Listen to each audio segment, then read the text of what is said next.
Join us as we uncover the symbols, the stories, explore the mysteries, the power, and the legacy of a kingdom that is still unfolding.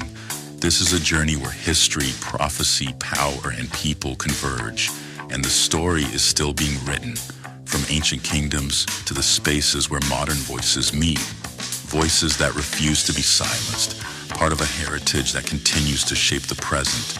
The past is not dead. It lives, it speaks, and here we listen, we reason, we respond, and we testify.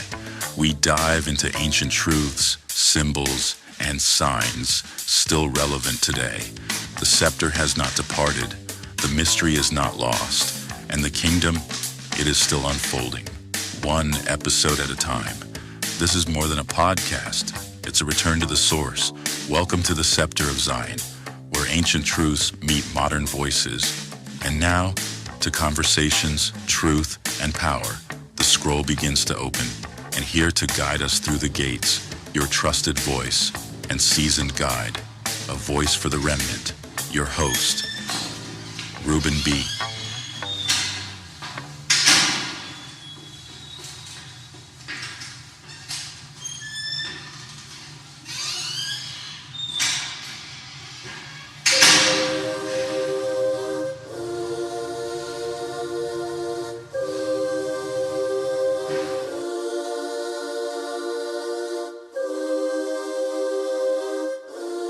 First of all, I'd like to thank my cathedral choir orchestra. Yeah, didn't they sound good? Yeah, they sounded good. But check it out. I told you in the last episode, we gonna get philosophical. We gonna get philosophical up in here. Anyway, I'm your trusted tour guide for the occasion. Just call me Mr. Overthinker. But you know what? If you prefer, you can go ahead and call me Ruben B. It's all right. It's okay. So, we're going to take a ride through these ideas you didn't even know you needed, Mr. Procrastinator. You little overthinker. See, some of y'all the seeker of unnecessary knowledge. Hey, you welcome though. This is the Scepter of Zion, the podcast nobody asked for, but everybody's going to love. For one thing, a treasure map of nonsense and wisdom mixed together. Trust me, you'll thank me later. Or at least overthink why you even tuned in. So I got you for the next half hour. Once again, I want to thank you for joining in. So they say that the stones remember every column, every dome, every shadow that's cast upon the ancient marbles holds a message. Yeah, you just see them up there scribbling these little emblems, these little messages, these little pictures and stuff like this. But anyway, some of these messages are not for the masses. Some of these messages are for overthinkers like me. No, sometimes these messages are for people that have been initiated into a particular order. Yeah, particular order.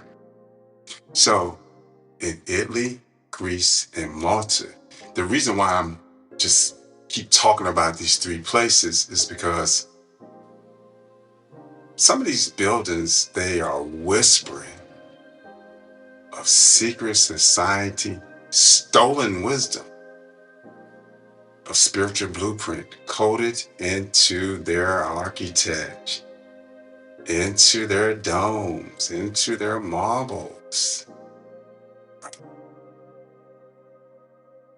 From ancient Rome and Greece, the architects and the artists often embedded messages into their works. But like some of these messages were for prestige, some for protection, and others for chosen few to decode. That's where we at. We're gonna decode these messages. I'm telling you, you're gonna be surprised. You're gonna be like, wow, okay. You have to be part of their order to know the handshake or the whisper in their ear, huh? The certain walk, the certain move, the certain dress, the certain gesture. You know, it's all there. But the Vatican itself is more than just a religious capital. It is a temple of codes built on astronomical alignment. Yeah, built on astronomical alignment. It is layered with symbols, deliberately, secrecy, that draws from the Hebrew Israelites and African and the Egyptian tradition. So sometimes it honors Hebrew and African traditions, and sometimes it twists them all up. But the designs of the Vatican hold secret messages, and many of them mock and mimic in the Hebrew Israelites and the Africans' sacred wisdom.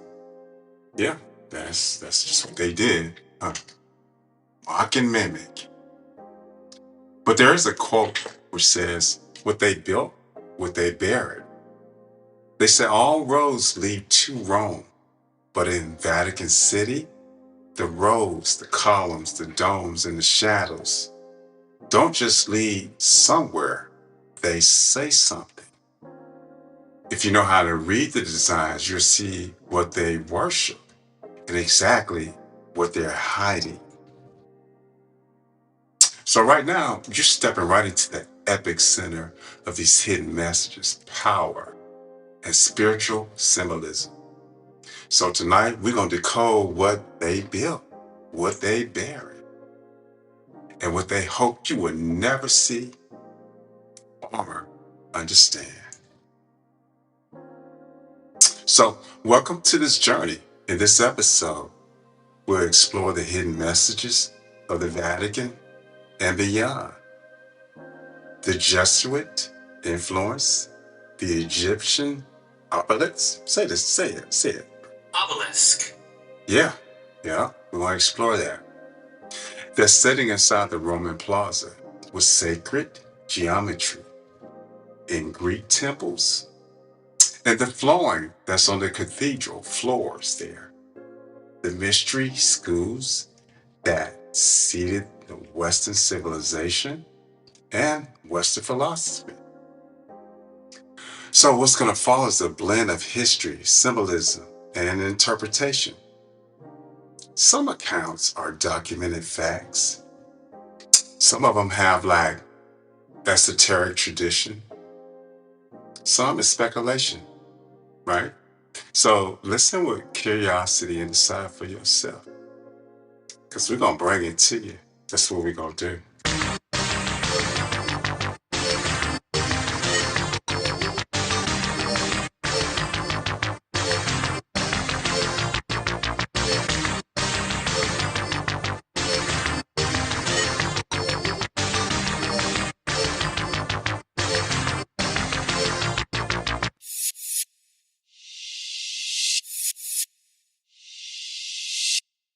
Yeah, so let's get into it. Let's get right into it. The Jesuits. The Jesuits. The Jesuits were formerly known as the Society of Jesus. You didn't know that, did you? Of course you did. You didn't know that. And it was founded in 1540 by Ignatius of Loyola, who was a Spanish soldier who turned mystic. All of a sudden, he just became woke, forming a society.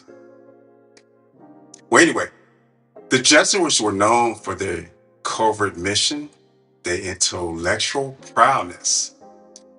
Basically, they became the Catholic Church Special Forces. See, they were very disciplined in education, and they had a secretive in their styles, the way they went about setting up these colonies and missions all over the world. Their missions carry layers of intent, blending both religious and political objectives, depending on the region in which they operated in. And see, I won't go into all these Jesuits universities that are all over America and the world and the country. So they basically focus on preserving the Catholic religion, against the spread of Protestant religion, Protestantism. That's what they call it. Something like that. And another key mission, or their global mission, setting up these missionaries all over the world. So with them doing this, they carried Christianity into these new lands and cultures. Excuse me. Weaving their influence into the fabric of a wider world. But behind the scenes, the Jesuits were shaping politics, education. They were doing this globally. So now let's take a deeper look into each of these, right? So defending the Catholic Church against the rise of Protestantism. That began in the early 1500s when the founder and the leader of the Protestant Church, Martin Luther, started setting up these religious movements all over Germany, Poland, and they call themselves the Protestants. And that comes from the Latin word means to declare publicly, to protest. They wanted to protest the Catholic Church. Basically, what they saw was corruption and abuse. Do you see abuse going on right now? It's child abuse this and that and that. They've been doing this for centuries. So actually, that movement sparked Protestant Reformation, splitting Western Christianity into two branches, Catholics and Protestants. That's what you got right now.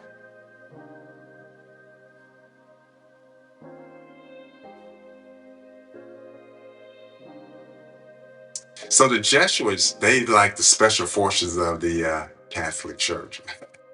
The shock troops and stuff. So they debated reformers face to face, countering their arguments with discipline, rhetoric that was just stupid. Of course, we see a bunch of rhetoric going on now. And they moved into these Protestant territories, right, and communities underground, places in Poland, southern Germany, infiltrated into the courts, right, persuading rulers to remain loyal to the Catholic Church. So their schools became a training ground, producing defenders of the faith who could match Protestant thinkers word for word.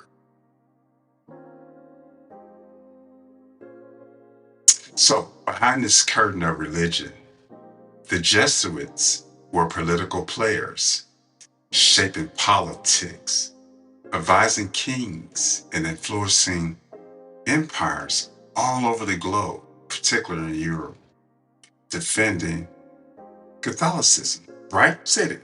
Catholicism. What? Catholicism. That's right. Defending that everywhere. So basically, they were steering these kingdoms right back to Rome. Right? That's what they were doing. They were actually just battling against the Protestant influence that was also spreading. So they was using diplomacy as a weapon to extend the Catholic power across Europe. Education was a weapon, and it was one of their sharpest too.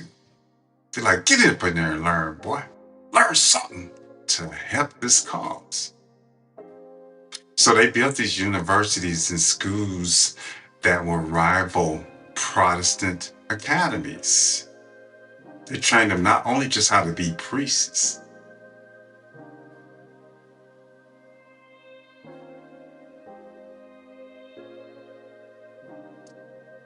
So we're going to take a little break right there. Right here, we're going to take a little break. We're coming back with some more, so stay tuned.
Well, welcome back, guys. Here I am, right back.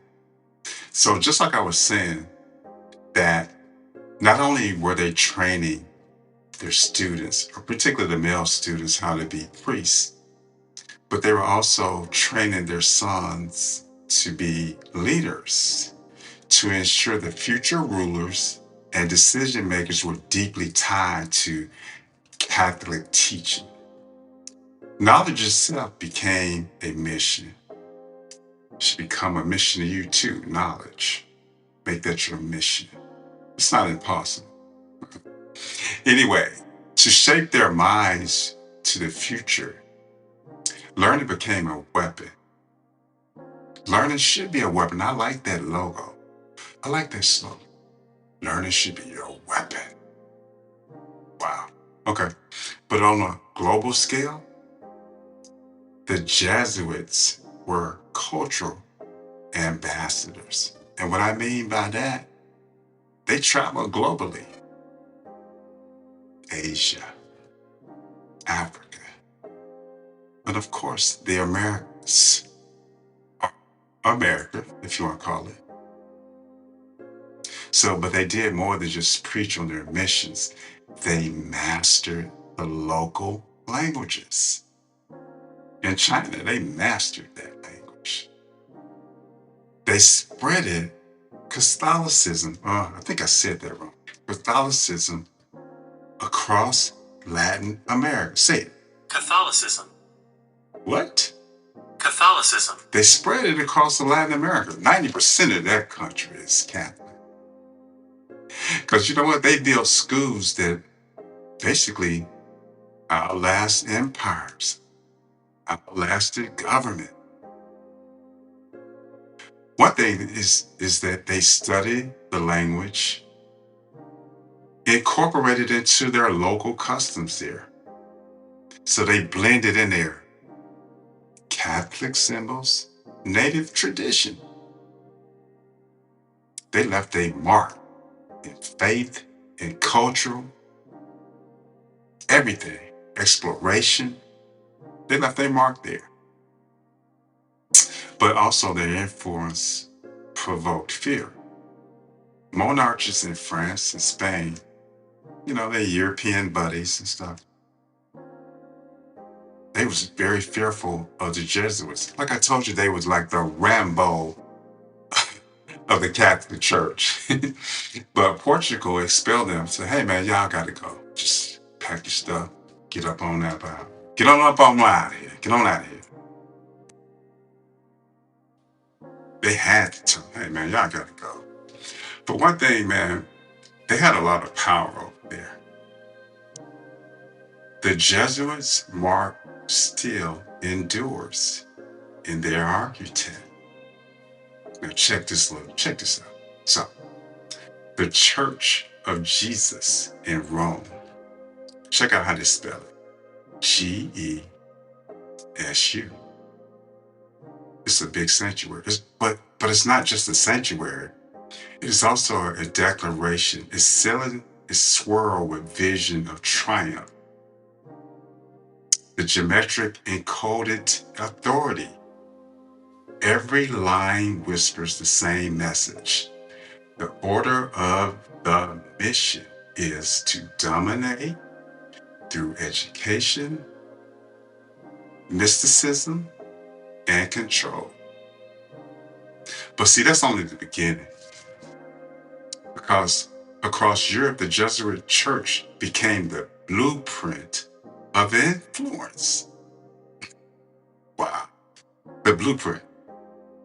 They set the stage to how they was going to set this up. Their style, often called the Jesuit barbecue, something like that. It's a funny word, I never heard it said. So I'm going to have just do pronounce it. What is it? Baroque. What? Baroque. Yeah, that's what it's called. Anyway, it fused soaring domes, dramatic lights, illusionists, frescoes that pull worshipers into cosmic theaters. Yeah, they just put on a big old giant show with these lights and stuff. Like, hey, yeah, look, we're going to put on a show here. In Germany, Austria, Spain, Portugal, the Jesuit churches rose as a visual sermon. We had these lights while I'm screaming this message across your dome. Basically, it just overwhelmed the senses. It's like, we're going to draw you right back to this Catholic Church to embrace it. This was strategy made of stone, too. The Jesuits used beauty to win the hearts where arguments fail. Every arch burst with gold leaf. Every painted ceiling was designed to imprint awe and loyalty. Their buildings were the schools of eyes, teaching obedience through splendor. That's incredible. That's incredible. Wow. So even today, not yesterday, not the day before, but right now, for thousands of years, from Rome to the Prague, you can walk through these spaces and feel their purpose to dominate through education and control. They are reminders that the Jesuits' influence wasn't only in the classroom and courts, but also in the bricks and painting, enduring long after the covert missions were whispered into history. They weren't playing around. It's about domination through religion and deception. Yes, it was. That's what it was about. Right? And that's right. At the heart of St. Peter's Square stands this oblique. Say what? Obelisks. That's right. In the heart of it. But this is an object that's not Christian. It does. I mean, what is it there for? Why is it there? It's totally Egyptian. Why is it sitting in the center of St. Peter's Square? This thing is, I want to say, over 3,000 years old. What is it called again? Obelisk. That's right. Was it stolen? Did they build it? I don't know if they built that thing, right? Huh? So I thought you might thought that I was going to rock this segment out, but I can't do that. But this oblique is, they stole it from Egypt. They did. Because they were thieves. And it was carried to Rome and planted in the center of the Vatican, St. Peter Basilica, right there. And they rebranded that thing as holy. Yeah, they did. Sure did. I said, I know I keep saying oblique, but it's obelisk. But like I said, it's not a Christian object. It came from Egypt, and it's over 3,000 years old, and it was stolen from Heliopolis, the city of the sun god Ra, and it was carried to Rome. So these obelisks are not decoration, but what it means to the Egyptian is the sun rays, the ray of the sun. Is the connection between heaven and earth. And it represents the sun god Ra, a symbol of power and not peace. So if it's not peace, why would it be sitting in St. Peter's Square?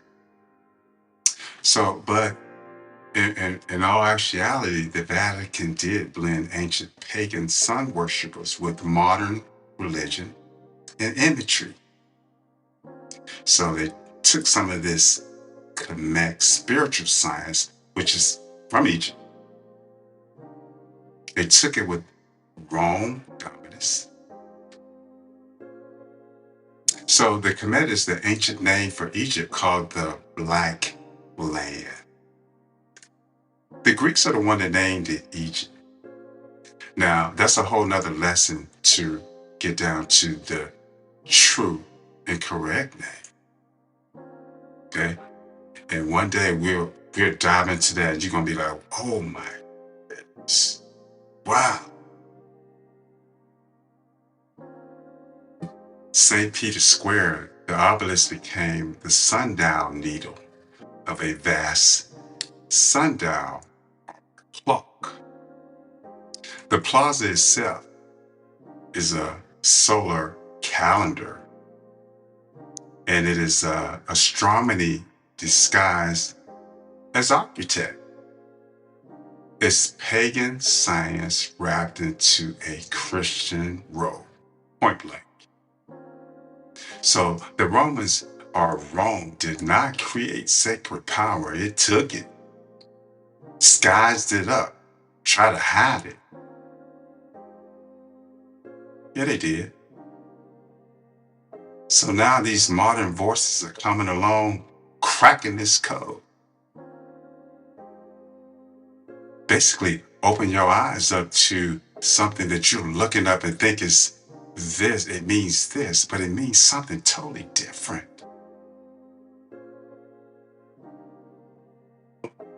Basically, in the next episode, I'm going to talk about my travels to Istanbul and how this all is connected. Yeah. How it's all connected into what I've been talking about for the last couple of shows. So I'm at the bottom of my hour, to the end of this show, or this episode. I want to thank you. Remember, you lit from the eternal. You lit from the flame. Stay rooted. Stay rooted in resilience. Until next time, we'll do it all again, all right?